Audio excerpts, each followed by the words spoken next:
রথযাত্রার পূর্ণতিথিতে বৃহস্পতিবার বালুরঘাটের একাধিক দুর্গাপুজো কমিটির উদ্যোগে খুঁটি পূজার মাধ্যমে এবারের শারদোৎসবের সূচনা হল। শিবতলী ক্লাবে খুঁটি পূজার উদ্বোধন করেন বালুরঘাটের বিধায়ক বিদ্যুৎ কুমার রায় ও তপনের বিধায়ক বুধরাই টুডু। উপস্থিত ছিলেন সমাজসেবী স্বরূপ চৌধুরী, বাপি সরকার, সমীর প্রসাদ দত্ত সহ বিশিষ্ট ব্যক্তিরা। এছাড়াও চক ভৃগু প্রগতি সংঘ, মহামায়া ক্লাব, অভিযাত্রী ক্লাব, আর্য সমিতি ক্লাব ও কচিকলা একাডেমিতেও খুঁটি পূজার আয়োজন করা হয়। পুজোর আর বেশি সময় না থাকায় এবার দ্রুত প্যান্ডেল নির্মাণের কাজ শুরু করতে উদ্যোগী হয়েছে পুজো কমিটিগুলি। উদ্যোক্তাদের দাবি, এবারের পুজো নানা আকর্ষণে দর্শনার্থীদের মন জয় করবে।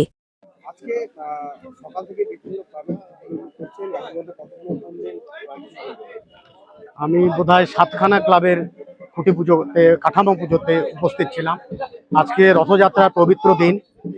এই দিনে আমাদের যে অশুভ শক্তির বিনাশ করবার জন্য যে দেবীর আরাধনা করি, অর্থাৎ দুর্গা ঠাকুর, সেই দুর্গার পুজোর যে শুরুয়াত অর্থাৎ সূচনা আজকে বিভিন্ন ক্লাব থেকে করা হচ্ছে। আমি এখন বর্তমানে আমাদের বালুরঘাট শহরের বিশিষ্ট এবং প্রাচীন ক্লাব, তাদের আজকে 53তম দুর্গাপুজোর যে সূচনা করলেন ওনারা, সেই খুঁটি পুজোর অনুষ্ঠানে আমি এবং বিশিষ্ট সমাজসেবীগণ উপস্থিত ছিলাম। দেখুন, আজকে আপনারা জানেন আজকে রথযাত্রা বিভিন্ন যারা দুর্গাপুজোর সেই খুঁটি পূজা হচ্ছে। তো আমি সকাল থেকে বিভিন্ন জায়গায় ঘুরেছি এবং এখন শিবতলী ক্লাব, বালুরঘাট শিবতলী ক্লাবে এসে পৌঁছেছি। আপনারা জানেন যে খুঁটি পুজোর যেটা নিয়ম হলো মায়ের আগমনের দিন আজকে থেকে মোটামুটি আমরা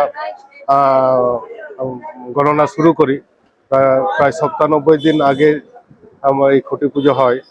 তো এই খুঁটি পুজোয় আমরা এটাই কামনা করব যে আজকে সবাইকে ভালো রাখুন মা, সুস্থ রাখুক।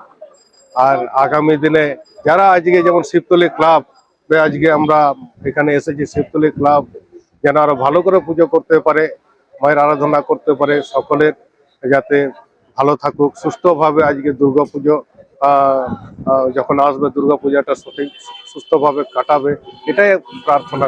আচ্ছা, শিবতলী ক্লাব কি হলো এবারে পুজো? আমাদের ঐতিহ্যবাহী শিবতলী ক্লাবের 53 বছর সম্পন্ন করে আমরা এবার 54 বছরের পূজায় পদার্পণ করলাম। আমাদের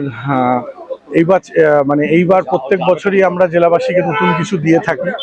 এইবারে আমাদের থিম হচ্ছে আমাদের ঐতিহ্যবাহী নদী আত্রেই নদী, জেলার সবচেয়ে বড় আমাদের যে হেরিটেজ যে আত্রেই নদী, সেই আত্রেই নদীকে নিয়ে আমাদের এবছরের থিম প্রবাহিনী।